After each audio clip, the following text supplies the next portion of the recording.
Hi everyone, welcome back to my channel. Thank you so much for coming back, for joining me again today.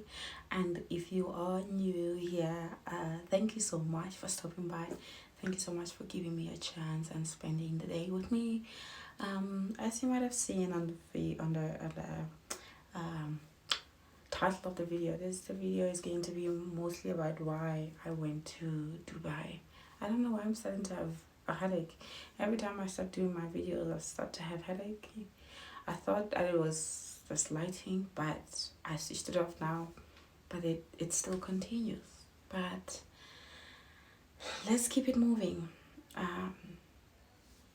So I went to.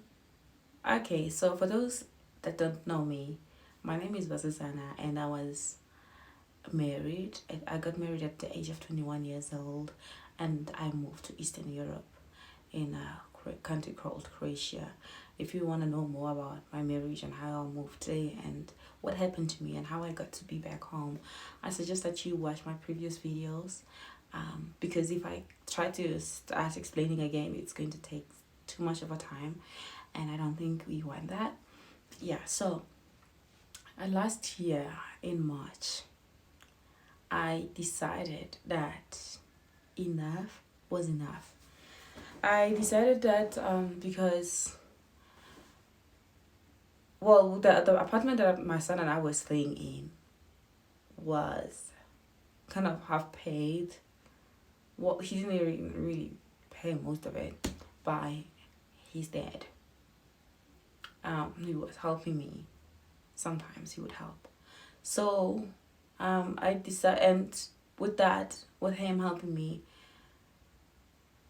in what was already a very tumultuous, very very toxic, very horrible marriage, the fact that he was helping me made things even probably 10 times worse. So I was just tired of, because we had just moved back from Germany and we were living now in Croatia. I love the apartment. Even now when I look back at the videos of that apartment, I just feel like, had I been with the right person, we would have made happy memories here. We would have even had more children here. That was a beautiful apartment. I loved it a lot. It was very homely. It was beautiful. But unfortunately, and I did ask him to, well, let me completely pay here and live here with my son and pay everything on my own. For some reason, he refused. And it's not like he refused because he was going to stay there himself. No, he refused, and I knew that in April we would have to move out of the apartment. We moved in September of 2022. So I got a job. This job, I think I talked about this job in Dubai on my previous video. I think I did. If I didn't, then I'll just reiterate. This was supposed to be a restaurant job in a nightclub, and for me, I was so happy that I was going to get a nightclub job, because I used to work in a restaurant nightclub before here in South Africa. That ended very bad, by the way. It ended very bad, but that's neither here or there. But at the job on its own, and what, like me getting some tips and socializing with people and making some connections was good on that. It was good there, but that just that work environment where I used to work here in South Africa was horrible. It was really really horrible. But yeah, so I was happy that I was going to work in a nightclub again. Then I would make some tips and I would be getting paid. Obviously, I had I had no idea, honey. I had no idea Dubai was that expensive. I had no idea. So because she told me about the job about in December of 2022, and I had just been contemplating, and I didn't know who I was going to leave my son with, because His dad was working in neighboring countries as a contractor. So I didn't know who I was going to leave my son with. I was just even thinking at some point to go with him at the same time. But I was like, okay, I've never been to this country before. So I wouldn't just pack my stuff and leave, with my son. So I thought maybe when he comes back, I would ask him to help me with Christian for a few months because he was a contractor. So he would go to Croatia for like a month or two and then go back to work again. So in that period, I was hoping that I would leave Christian with him and then I would go to Dubai and take up this job. And then afterwards, after saving enough money in 2 months, I would get an apartment for me and my son. Then I would bring him to come and stay with me. That was my initial plan when I moved to Dubai. Honey, boy, was I got things. I got big-headed. This plan, things didn't work out like that. So when I got there, I got into a hotel, obviously. And also, I forgot, before I forget, let me mention the fact, I think I did already mention it. Sorry for being all over the place. The pressure of being out of Croatia, I wanted to leave that country so bad. If you remember from my previous videos, I already said that me moving from Germany to Croatia was for me to just fix my son's South African papers so that I could come back. So I was using Croatia as sort of like a transit, but I stayed longer than I was supposed to, and things ended up in my life and my son's life being in extreme danger, as you saw in my previous videos. So I wanted to leave that place. I wanted to escape that marriage really bad, no matter the cost. And the reason also why I wanted to be in Dubai was the fact that I just wanted to be outside of Europe, where my son and I would be very far from that person and his wrath. So that's why I went. And when I got there, I booked into a hotel for 5 days. I did not want to stay with my friend because she was living with other people. They call it bed spaces in Dubai. So I booked a cheaper hotel, and I went to this place where I was supposed to go work. And first day, it was okay. They showed me around and everything. And I was just so happy to see all these big buildings, honey. I was so happy to see the big buildings. I was like, I couldn't believe this is my life anymore. Like, this is my life now.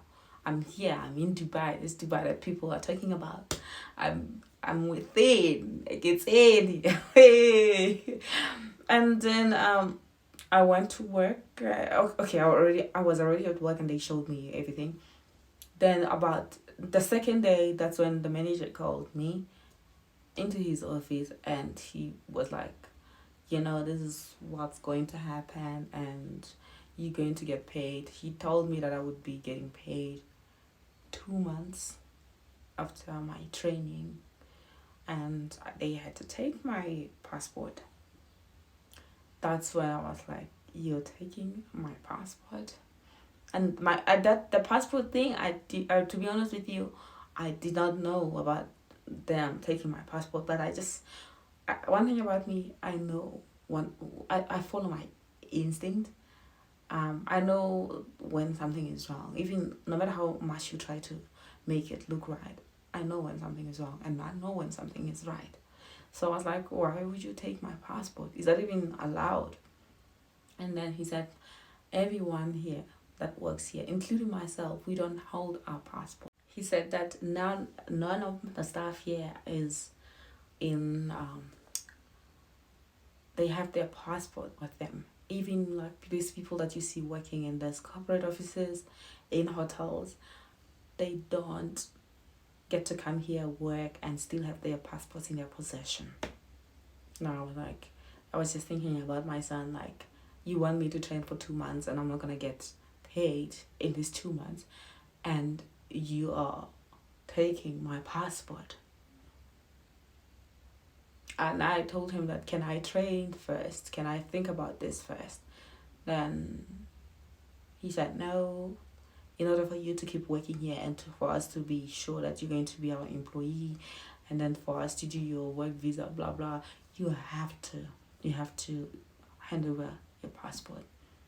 I said, that is not going to work. It's really, then I went back to my hotel, called my friend, and I told her that, listen, why, I didn't know, like, you should have told me that in Dubai, in order for you to find work, you have to give your passport. And I said, that's not going to work. And then that's when she told me that I've been working here for over a year and I still haven't been paid. So I was like, okay, but why didn't you tell me? Why didn't you tell me this? And she was like, just give me the runarounds. Like, I saw that you were in a difficult marriage. I just wanted to help you. But you're helping me by bringing me and my son into a situation like this. And I was like, okay. That's when our friendship actually also ended. And because I had already booked there for like a week, I booked there for a week, but I actually stayed for 5 days. I booked the hotel. Hey guys, sorry, my dad called me. I got distracted. So anyway, I was talking about the fact that I went to the hotel, right? And because I was already booked for a week, I stayed there, and I just checked around, explored. Maybe I'll put some videos here. Explored the famous Dubai. And then obviously I did some research. Oh, also the WhatsApp wasn't working in Dubai, so to use WhatsApp you had to use that VPN, and there was another thing. I forgot that app. That's what I used to communicate with my son, and I became friends with the girl that works there in that hotel. One thing I noticed about Dubai was that even though I heard so many rumors about black girls going there and getting booped on, I just want to clarify, I have never, ever in my entire life been shattered on. Yeah, oh my god. No, seriously. I've never been so broke or so desperate to even end that. I don't judge anyone that's done it. I mean, to each their own. But I personally have never, ever been shattered on. You know? And I've never, ever wanted to have that kind of humiliation ritual done to me. No matter how, like, I could never be broke enough for that. I could never, okay, did I say that right? No matter, okay, maybe I said it wrong. I will never be that broke and desperate up to a point where another person has to humiliate me for money. I have never done that, and the reason why I'm saying this was that because my Christian's dad, my baby daddy, went onto this podcast, and the way he was saying things and talking about, oh, I went to Dubai and I came back with money, blah blah blah blah blah. He was trying to allude to the fact that in Dubai I went there and I sold my behind, which I never did. I didn't do that. I didn't even think of doing that. I swear to God. But and then I learned from this girl she was a black girl, and she was actually we are very good friends now. She was working as a security guard, and she told me that she's also living in a bed space. And I learned that to even rent a bed space in Dubai, you have to pay, like in South African rent, probably 10,000 rand. And you know what a bed space is? The space is even big. When I'm talking about bed space, so you're literally talking about like a small bunker. Like not like literally like this, but it's small. just to rent. So you see, like, even in, you see how it is in jail when people, like, one person sleeps up then the other one sleeps down. That's how it is. That's the bed space, and you pay a lot for that. So I noticed that I quickly learned that I'm not going to be able to afford to live here with my son. A normal, if you want to get a studio apartment in Dubai, you're probably going to pay for a studio. You're going to pay probably 2,000 dirhams. That's probably like maybe 15,000, 13,000 in South Africa. I don't even want to start about the school. I was just thinking, if I continue to stay here, well, obviously they take my passport, so I'm not gonna be able to go and get my son. That's why I refused with the passport. So, but I was just thinking, in retrospect, I was just thinking that if I bring my son here, probably schools are very, very expensive here. And then I also found out later from this girl that she had been working there for a long time and they never even paid her once.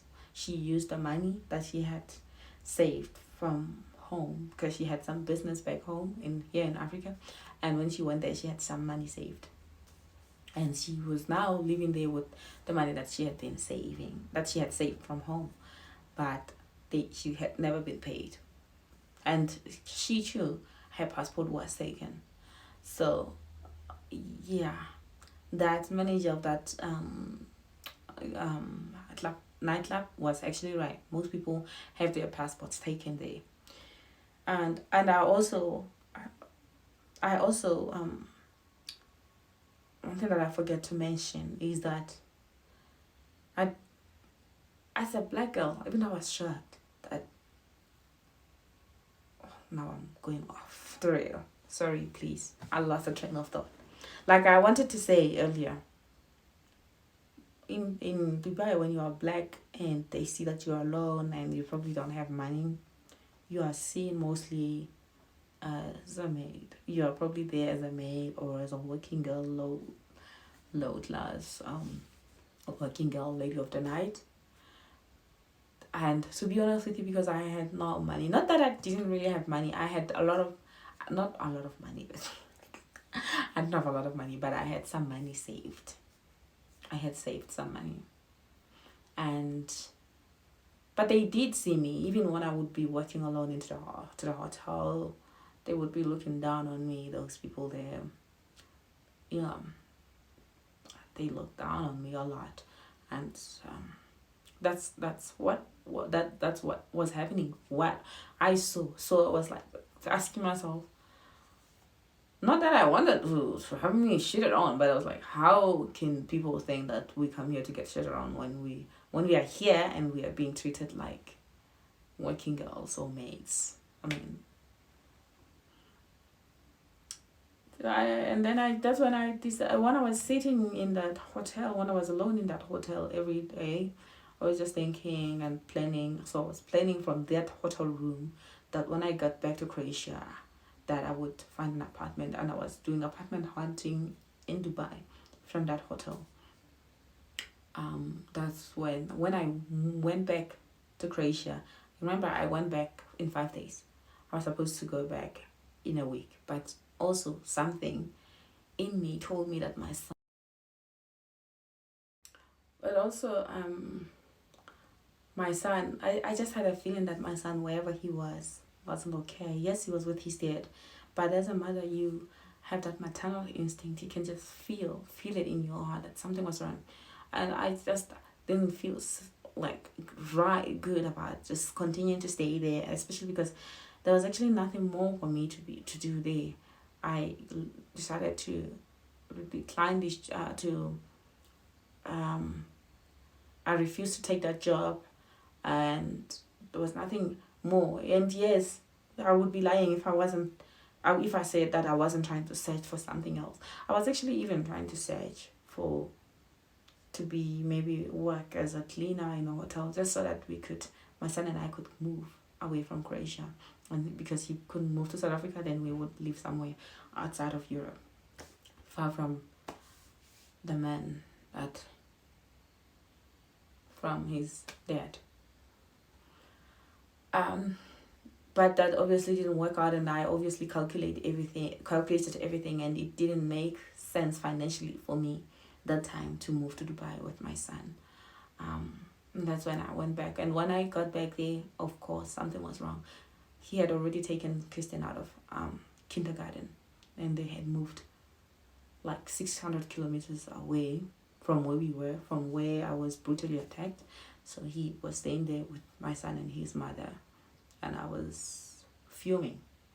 Because the plan was for Tristan to stay there, be in school for 2 months, and then when I'm done and I have an apartment there and I found school for him there, I would take him with me, to move him with me to Dubai. And because that didn't work out, I told myself that I would come back to that place, and then he would continue to go to school, and yeah, until we moved back to South Africa, until I fixed everything with his papers and we are able to move back to South Africa. But when I got there, my son was already taken out of school, and that was just 5 days of me going to Dubai. When I came back, my son was out of school. So yeah, that's when I moved to one place that I will probably I hope it won't haunt me, but I am still very traumatized. I'm still in disbelief. I still ask myself, question myself, like, wow, that's the question of, I can't believe people can be this heartless. I can't believe a human being could be so evil. Still lingers in my head when I think about the place that I moved into. I call it a hellhole that I didn't know I was moving into. Yes, that's when I moved into that hellhole, and oh man, we just thank God that my son, my little angel, made it out of that horror alive, and the monsters were exposed, and their faces are still plastered all over my social media for the whole world, for the entire world to see. We are back home, and like I already said on my previous video, Kristen is now in school, and 2025 is going to be a great, fabulous year in the mighty name of Jesus. Thank you if you've watched up to this far. I love you so much. God bless you, and I cannot wait to see you on my next one.